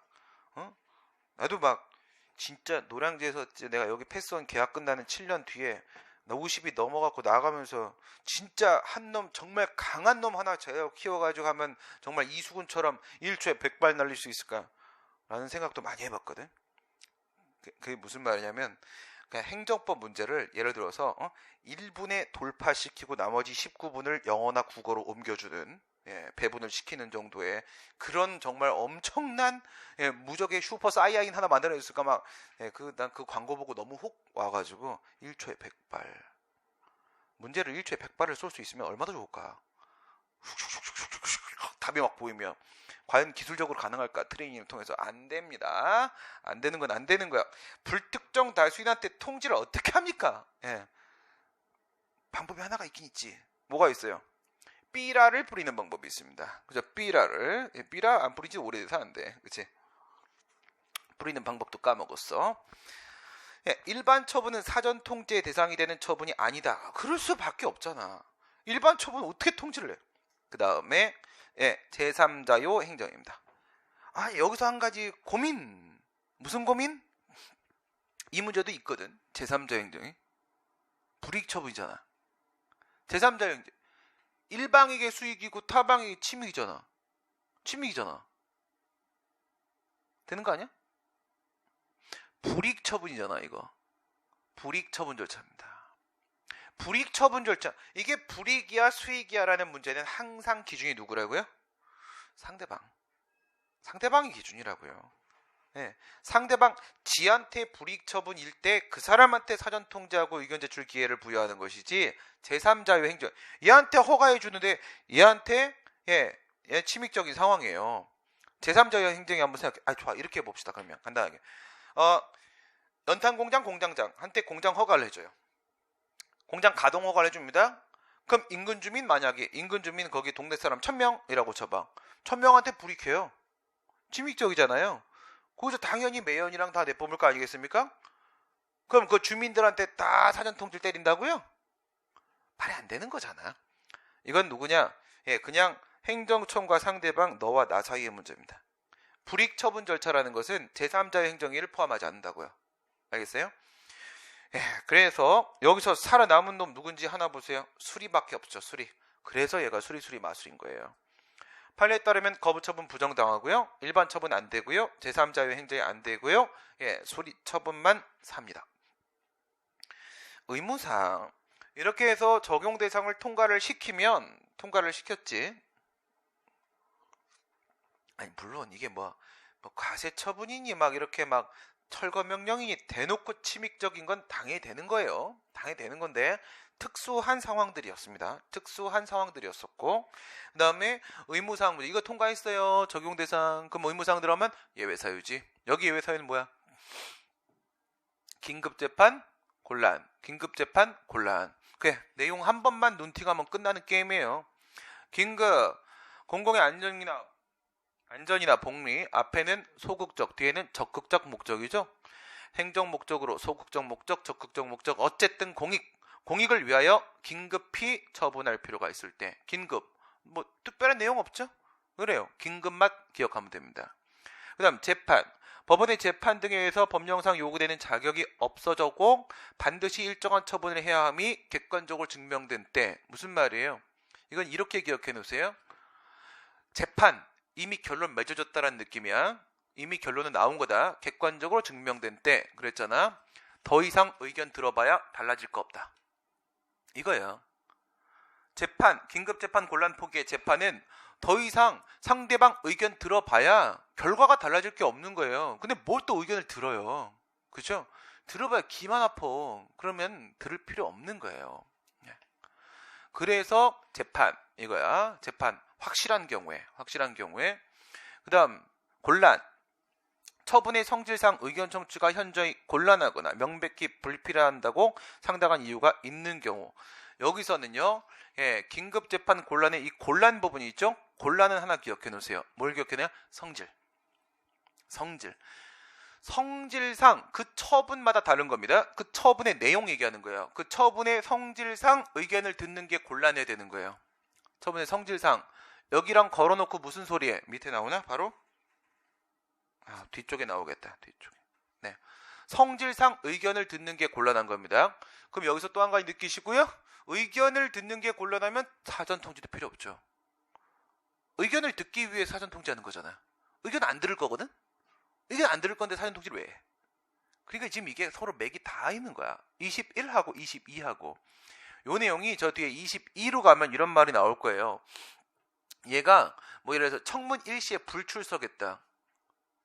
그럼 이거 의견 청취가 곤란한 상황입니까?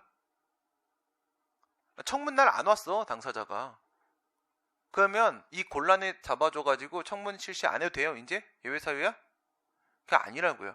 성질상 의견을 듣는 게 곤란해야 되는 거지 그냥 출석 안 했다 결석했다 이런 거 말하는 게 아니라고요. 성질상 안 돼야 된다고. 성질상. 다시 또 청문 일시 잡아야 돼요. 걔 안 오면. 알겠죠? 어쩔 수 없는 겁니다. 아니 뭐 박근혜 안 오면 재판 안 해 그냥?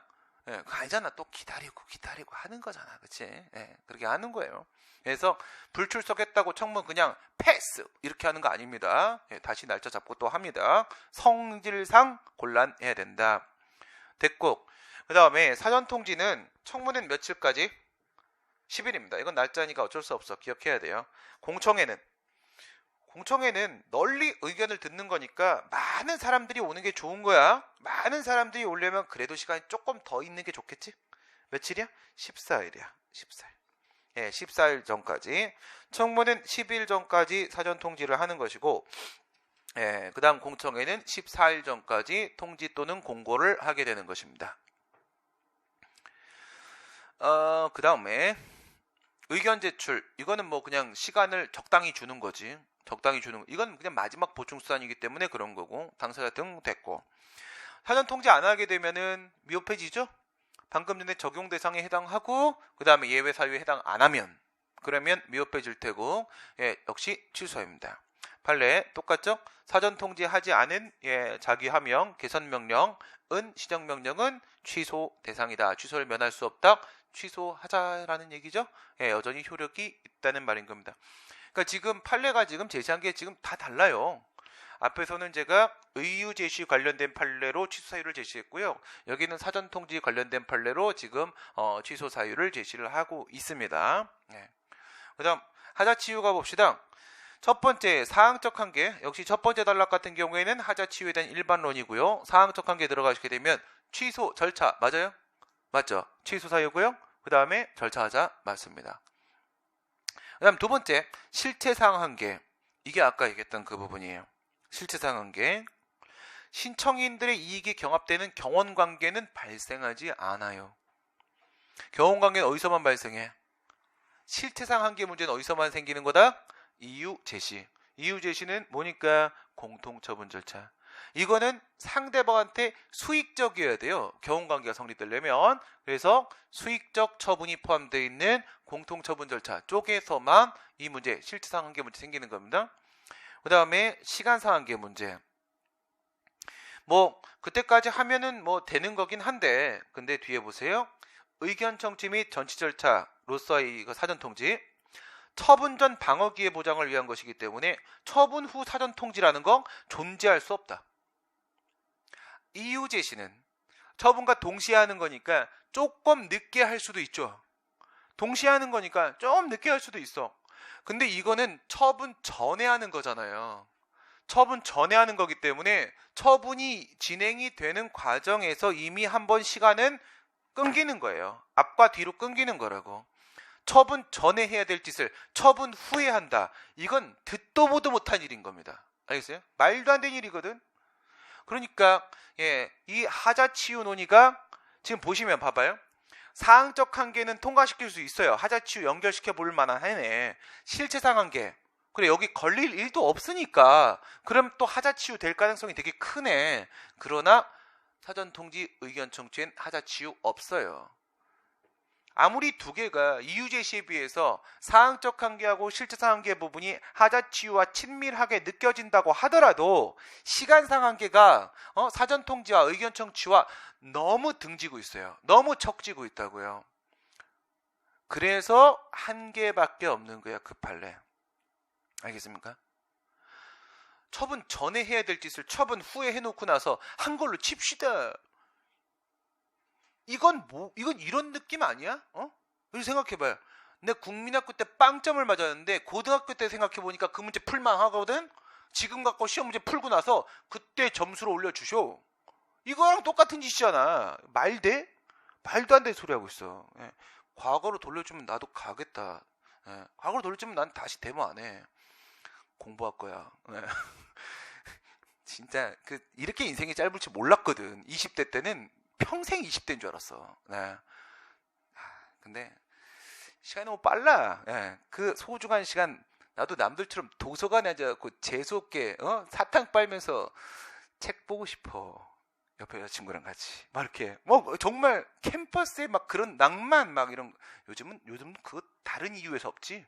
캠퍼스의 낭만이 우리는 다른 이유에서 없었지만 또 요즘은 그거는 여러분 잘못이 아니에요. 이거는 사회가 잘못한 거야. 사회가. 어저께도 상담하면서 많이 느꼈어. 자네는 왜 공부하나? 그러니까 나이가 되게 어려워. 여학생인데. 그냥 뭐 친구들은 뭘 취업을 준비하고 저 이제 한 학기 남았는데 졸업해야 되고. 와, 학생들이 참 선택지가 없구나 라는 생각이 드는 거예요. 이건 뭔가 문제가 있는 겁니다. 왜 문제가 있는 거냐면 여러분들은 쪽수가 적잖아요. 잘 안 낳기 때문에. 그렇죠? 쪽수가 적으면 당연히 취업의 길은 더 넓어야 되는 거예요. 상식적으로. 그런데 저희 때는 그냥 졸업만 하면 어느 학교 출신이든 뭘 했든 간에 졸업만 하면 여기저기서 불렀어요. 갈 데가 너무 많아 막 골라갔다고. 근데 대학을 졸업한 인원도 요거밖에 없는데 그걸 받아줄 사회가 못 되고 있다는 거잖아요, 지금. 이게 누가 만든 거야? 이게 명박이가 만든 짓인 거예요. 알겠어요? 이게 그네가 만든 짓인 거고요. 세상 누가 이렇게 만들었습니까? 옛날에 안 그랬거든요. 네? 누가 이렇게 만들었는지 진짜 생각해 보세요. 진짜 이게 경제 발전입니까, 이게? 다 굶어 죽는 경제 발전? 개나 주라고 하세요. 개나. 우선 우리 배나 부르면서 경제 안 발전합시다. 못 돼요. 그렇죠? 예, 북유럽처럼 편하게 먹고 살면서 경제 안 발전합시다. 그게 더 좋은 거 아닙니까? 전 그게 더 좋습니다. 모두가 행복했으면 좋겠어. 행복한 사회를 만들기. 돈 많으면 뭐해? 다 쳐 죽을 건데, 안 그래요? 미세먼지 마시고 죽고 막 이러고 죽고, 이거 공부하다가 막 죽고 막 다 죽을 건데, 돈 많으면 뭐 합니까? 쓸데없는 소리 하고 있어. 양주 먹으면 머리만 아파. 소주가 더 맛있어. 알겠어요? 가끔 먹는 거지. 왜 맨날 양주 먹으려고 그래? 그치? 이런 엠비바이트 같은. 잘 만들었어. 너가 이름 엠비바이트. 메가바이트인가? 내가 왜 엠비바이트라고 다니지? 그래. 그래요. 시간 상한계 이 문제 때문에 안 되는데 한계가 있는 거야. 한계가 어디 갔어? 한계가 여기 있네. 청문서 도달 기간을 다소 어겼더라도 이거 있어야 돼. 요게 포인트야. 충분한 방어 기회를 가졌다면 이거야. 충분한 방어 기회를 가졌다면. 아니 이거 10일 보장하는 게 뭐 10일이 절대적인 시간입니까?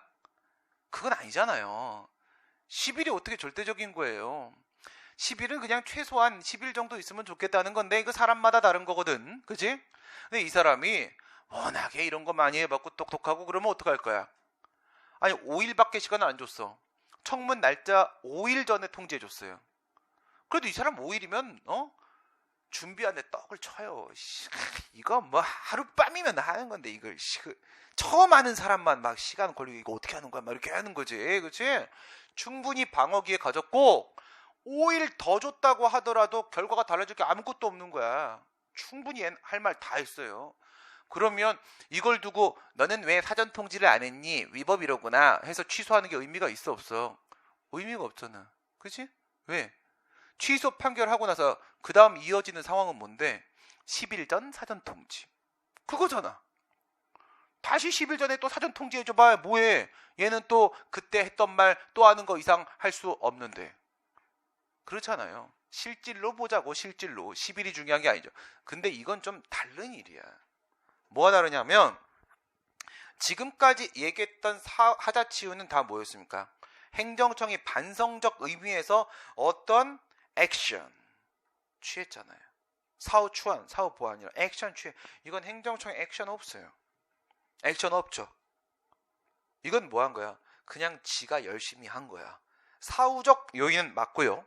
사후적 요인이 맞기 때문에 하자치우의 논의 범주 안에 들어가는 것은 맞습니다만은 일반적인 하자치우와 같이 행정청 피고 쪽에 액션 없습니다. 그래서 특수 상황이 발생한 거예요. 이해가 되세요? 아까 전에 우리가 얘기했던 시간 상한계는 뭐예요? 바로 요 위에서 계속 얘기한 시간 상한계, 그건 뭡니까? 이거는 사전 통지를 처분 이후에 해야 되는 거야. 알겠어? 지금 이건 사전 통지를 두 번째 한 건 없어요. 사전 통지를 안 했다가 했다라거나 짧게 줬다가 다시 길게 줬다라거나 이렇게 행정청의 액션은 전혀 개입된 게 없습니다. 그러니까 정상적인 액션을 들어간다고 하게 되면 사후 보완을 하게 된다라고 하게 되면 사전 통지 의견 청취는 하자치유로 절대로 연결될 수 없다. 절대로 연결될 수 없다. 이거는 행정청 쪽에서 역할을 해낸 것이 아니라 오히려 상대방 국민 쪽에서 어떤 사후적 요인을 만들어낸 거예요. 좀 특수한 하자치유입니다. 특수한 하자치유. 요거밖에 없습니다. 사전 통지와 의견 청취는 요거밖에 없습니다. 하자치유가. 그 다음 독자적 위법성이야 뭐 다 똑같은 이유에서 인정되는 거야. 이건 뭐 행정소송법 30조 3항의 존재만 가지고도 바로 인정될 수가 있고요. 기속력 위반도 역시 마찬가지로 취소 판결 이후에 사전 통지하면 기속력 위반은 없는 거죠. 위법 사유를 시정한 거니까. 자, 하고 우리가 내일은 의견 청취한 다음에 정보 공개로 내일이 아니구나. 일요일 날 정보 공개까지 들어가는 걸로 일요일 날 하겠습니다. 네, 어제 오늘 고생들 많이 하셨습니다. 일요일 날 또 뵙겠습니다. 수고하셨습니다.